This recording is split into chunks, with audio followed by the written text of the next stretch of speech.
Hello, my name is Detective John Fisher. I was investigating a crime some time ago, for there was a crisis in Edinburgh. Some residents had gone missing.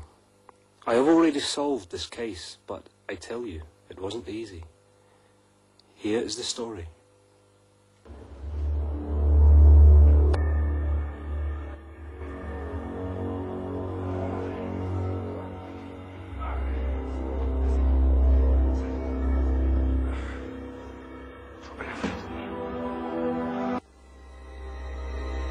At the beginning, I had no idea how horrifying this case was going to be.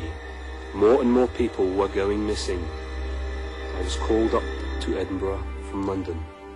The authorities in Edinburgh had reasons to believe that the missing people weren't just missing. At the beginning of this investigation, I was baffled. I couldn't figure out where these people had gone, who took them, and why. There seemed to be no real motive. If these people had been murdered, then why were there no bodies found? I needed to find the answers.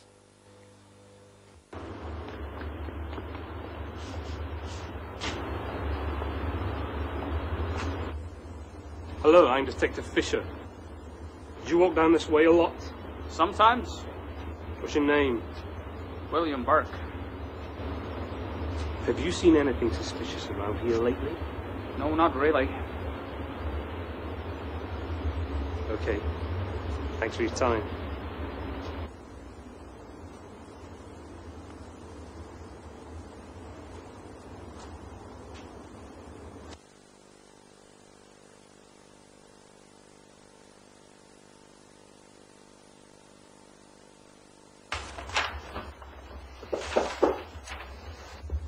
Can I help you?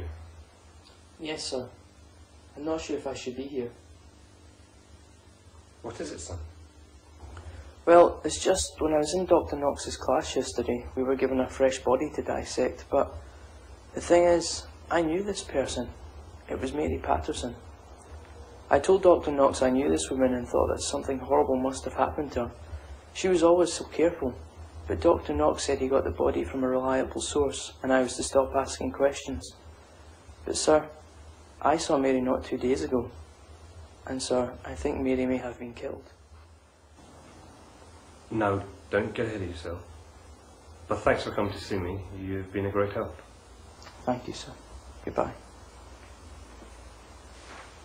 When that young man came into my office, I started to think, if that boy saw the girl only 2 days ago, then she must have died very sudden. In fact, that same day, for him to have seen her in his class yesterday, I thought I'd better go back and take another look around and pay a visit to this Dr. Knox. Hello, are you the detective? Yes. You hear about those people that are gone missing, aren't you? Yes, I am. Well, it's just that Go on. Well, it's just that my friend James, he's gone missing. Missing? When did you last see him? About 2 weeks ago. You see, he lives on the street and he often goes off. Does odd jobs now and then and could be gone for a few days. But normally he comes back and comes to see me. But I haven't seen him. Oh, I hope nothing's happened to him. I mean, like all those other people. Know anything about those other people? No, really. I just heard people talking about this and how some of their friends have gone missing. There's a rumour going around that these people were killed. I hope James is all right. I'm sure he's fine. Thank you for telling me. You've been a great help. More and more people were going missing, and now the public were starting to notice that. Unfortunately, I couldn't get in touch with Dr. Knox, so his assistant said she would meet me at my office. Hello. Thank you for coming. Please, have a seat. Is this going to take long? I'm very busy today. I understand that. I'd just like to ask you a few questions. Have you worked for Dr. Knox long? A few years. What do you actually do for him? Well, I schedule meetings, arrange classes, that sort of thing. Have you noticed any disappearances lately? What do you mean? Anyone, say, friends of yours gone missing? You don't think I had anything to do with that, do you? Do with what? The missing people. I didn't say that.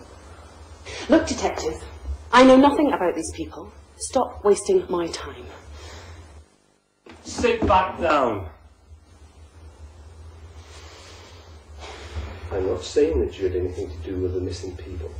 I would just like to know where Dr. Knox gets the bodies for his classes. He buys them from people. The morgue. Sometimes he gets them from these two men. I don't think I'm supposed to know about it. You see, he's not told me. But I overheard him talking to one of them. Who are they? I think their names were William something. Both? Yes. Was one of them called William Burke? Yes, that's right. Thank you, miss. You've been a great help. So far, I had found out that there were a lot of people missing. Even the public was noticing this. Now, young James had gone missing. His friend came to see me. The student who came to see me insisted he saw the girl Mary before he saw her dead. Was this somehow linked? And William Burke and William Hare deliver bodies to Dr. Knox. And that's when it hit me. The grave robberies and the murders were linked. When I first came to Edinburgh, the detectives told me how they had trouble with people digging up corpses and selling them to the university. They said there is now a watchtower at the cemetery so people can't steal bodies.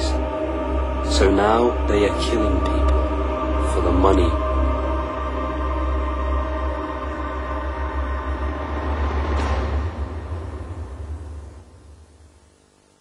Later that night, I got a message to meet a Mrs. Gray in this street. She had some important news for me.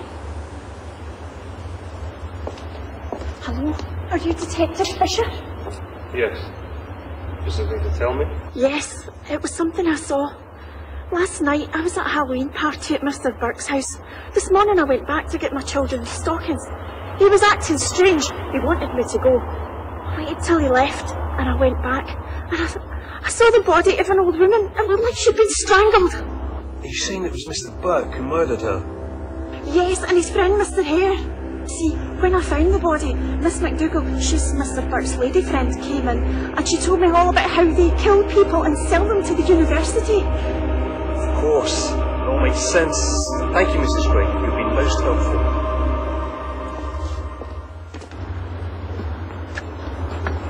William Burke!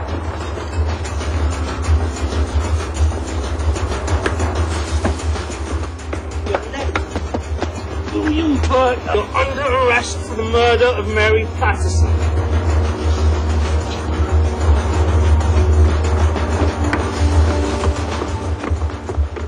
William Hare was also arrested that night. Unfortunately, there wasn't enough evidence to convict both of them. So, William Hare was asked to give King's evidence against Burke. He did.